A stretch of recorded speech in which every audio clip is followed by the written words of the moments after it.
Hello guys, welcome to back to my channel. আমি নীলিমা, আমার চ্যানেলে সবাইকে স্বাগত। আজকে দেখাচ্ছি তোমাদেরকে ফুলকপি ডাঁটা দিয়ে সর্ষে বাটা করে চচ্চড়ি। দেখানো চচ্চড়ির জন্য কি নিয়েছি: কাঁচা লঙ্কা, সর্ষে, আদা, তারপর জিরে, এলাচ, দারচিনি, এগুলো একসঙ্গে মিক্সড করে বেটে নেব। আর ফুলকপি ডাঁটাগুলো আমি কেটে নিয়েছি, আর সঙ্গে দিয়েছি এক টুকরো আলু। দেখো সর্ষেগুলো ভিজিয়ে নিয়েছি, এগুলো এখন চেকে নেব।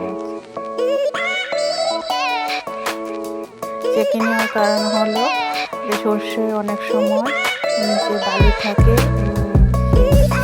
ছোটো ছোটো কোনা বালি থাকে, তার জন্য চেকে নিয়েছি। দেখো হালকা পরিমাণে বালি ছিল, চেকে নেওয়ার কারণে বালিগুলো পড়ে গেছে। লম্বা লম্বা করে সিম নিয়েছি, সেই সিমগুলো দিয়েও সর্ষে বাটা চচ্চড়ি করব।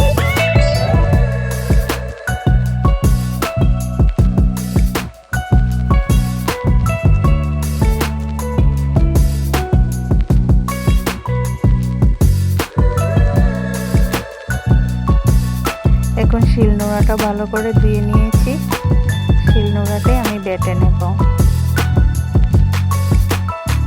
তোমাদের যদি আমার ভিডিওটা ভালো লাগে অবশ্যই একটা করে লাইক করে দেবে, আর কমেন্টে বলবে কেমন হয়েছে।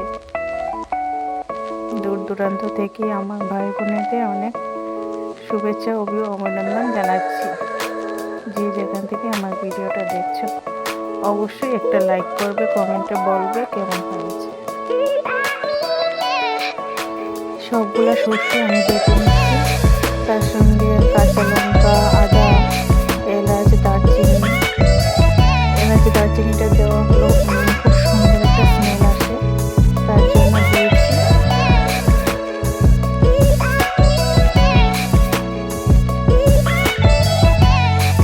দেখতে থাকো আর আমার পাশে থাকবে, আর অবশ্যই একটা কমেন্ট করবে। আর নতুন বন্ধু হয়ে থাকলে অবশ্যই আমার চ্যানেলটা সাবস্ক্রাইব করে দেবে, আর পাশে থাকা বেল আইকনে ক্লিক করে রাখবে প্রতিদিন নতুন নতুন ভিডিও পাওয়ার জন্য। আমাদের কাছে নোটিফিকেশন চলে যাবে।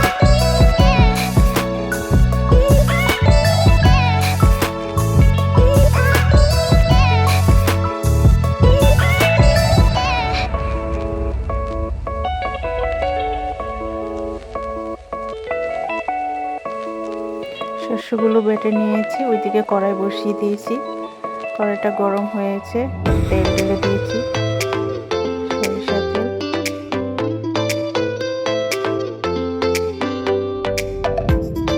নিরামিষ চচ্চড়ি করব।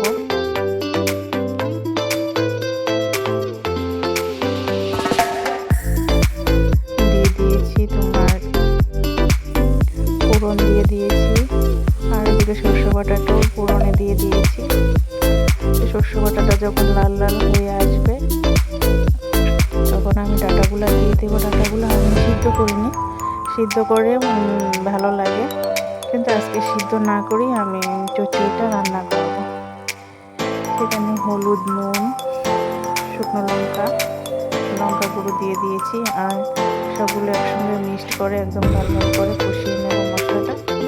তারপরে দিয়ে দেব সেই ফুলকপি ডাঁটাগুলো।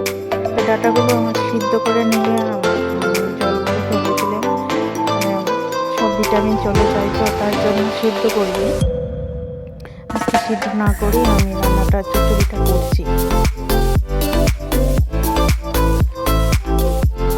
তোমরা অবশ্যই দেখে বলবে কেমন হয়েছে, আর তোমাদের সুন্দর নরমাতে একটা লাইক দিলে আমার ভিডিও বানাতে খুবই আগ্রহ বাড়ে, আর আমি খুব খুশি হই যে লাইক কমেন্ট করলে। দেখো চচ্চড়িটা প্রায় কষানো হয়েছে, যত নাড়াচাড়া করে কষিয়ে নেবে টেস্টটা দারুণ হবে। প্রায় অর্ধেক সিদ্ধ হয়ে এসেছে, সামান্য পরিমাণে একটু জল ঢেলে দেব। যত নাড়াচাড়া করে টেলে নেবে খাবারটা একটু টেস্টি হয়। স্মেলটা তো খুব দারুণ হয়ে হয়েছে।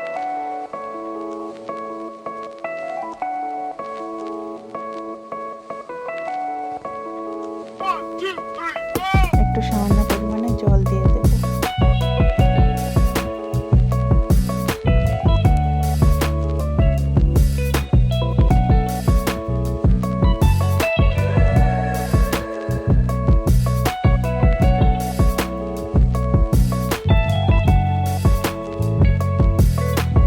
ঢাকনা দিয়ে ঢেকে দেব।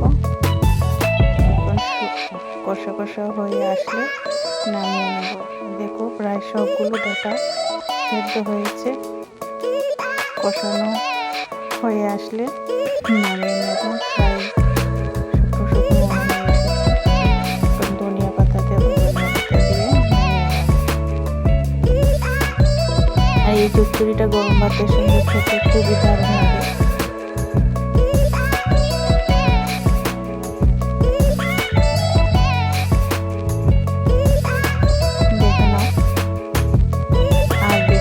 কষাবো না, একটু মাখা মাখা রাখবো। এখন নামিয়ে নেব। বেশি ঝুলো নয়, বেশি মাখা মাখাও নয়, মিডিয়াম সাইজে রেখেছি। আর এই চচ্চড়িটা খেতে গরম ভাতের সঙ্গে খুবই ভালো লাগে। কেমন হয়েছে বলো।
একটু নেড়ে চেড়ে